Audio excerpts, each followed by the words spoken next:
I'm at with this game is I'm just happy that they're at 9 wins, and that's all it comes down to me. There's a lot of different sides to this of people both ways. I know Jalen came in and was like 9-3. It was ugly, and he did. In my notes, Jalen did say. Let me tell him. He did say real quick. He said, "I know they weren't going to win 60-0, but you're up 21-0." And I literally in my notes I said you weren't going to win 60-0. So that's where I'm at. And I know Jalen wasn't happy that they came back, but at the end of the day, you're playing in the National Football League. This is a tough football league. The Saints they're competing for a division title right now. You're on the road, and if anyone wants to check me on this, one of the toughest places to play in the NFL. In my opinion, the Superdome is one of the toughest places to play in the NFL. So the fact that, yes, you did something that probably 1 or 2 NFL teams did all year, and you scored 21 points in 7 minutes, but it was going to end up being a game no matter what, because you're on the road in the National Football League. You're at the Superdome, one of the hardest places to play in the NFL, and you're going up against 3 different quarterbacks as well. So, like, it was a lot of different things. And we already knew what this Saints defense was going to be, brother. Yeah. No, I think I'm going to let Jalen give his perspective, because I think it's similar to a lot of people. And it's like half and half around Lions Nation right now. Yeah, I'd rather just hear it from your mouth, Jalen. That's crazy. Why? Well, to my defense, we're 9-3 right now. I'm not mad about that.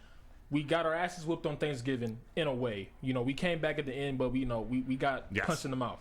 So my whole thing is, that I said on Twitter, that wasn't a statement win for me. Like, a win is a win in the record book, but the Saints aren't good. I don't care they're not good. They're not a team that you should be scared about. Playing down there, in Louisiana in the Dome is very hard. So I get that, but we scored 21 points in the first 7 minutes of the game, right?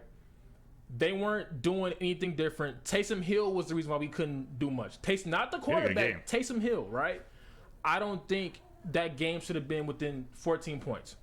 Fair. It is no reason why we couldn't score, 14 more points in the first half. We played a little conservative with the play calls, and I was getting upset about that, because with the Lions, we're a great team, but we never keep our foot on the gas. And I feel like that's going to be an issue come January. See, that's where I go the complete opposite way. Let me finish it, though. Let me finish the take, though. You were up 21-0, and you only scored how many more points? You got to 33. 12. Yeah, 12 more points. That's ridiculous. I don't. But there is a but to it. It's a but it's just like we never can just put teams away. It's always that one quarter where we just kind of relax a little bit.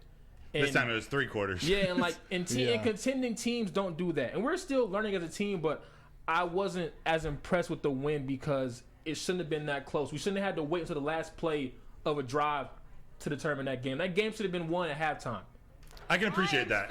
I do think the looking on the other side of things, the Lions didn't play as good as they did those first 7 minutes, which were incredible. But throughout the entire game, even when the Saints were challenging them, they never let the Saints get a lead. They never let them come all the way back and take the lead, where then they're now playing from behind. Yes, it was ugly. There are a lot of things that they need to improve on, they need to clean up on. But the fact that anytime that the Saints really cut it close, they managed to pull away a little bit more, whether it was that field goal or that touchdown. And then when they needed to, they made a play at the end and won the game. And you got to think, too, if Brian Branch doesn't tip that ball, that pass from Jameis Winston that was tipped by Brian Branch, headed right in the hands of Jerry Jacobs, landed in the hands of Chris Olave. Hypothetically, if Jerry Jacobs gets that and either takes it back to the house, which may have been tough from the 5-yard line, or they just drive down and get another touchdown, this game is closer to a 14-point win. So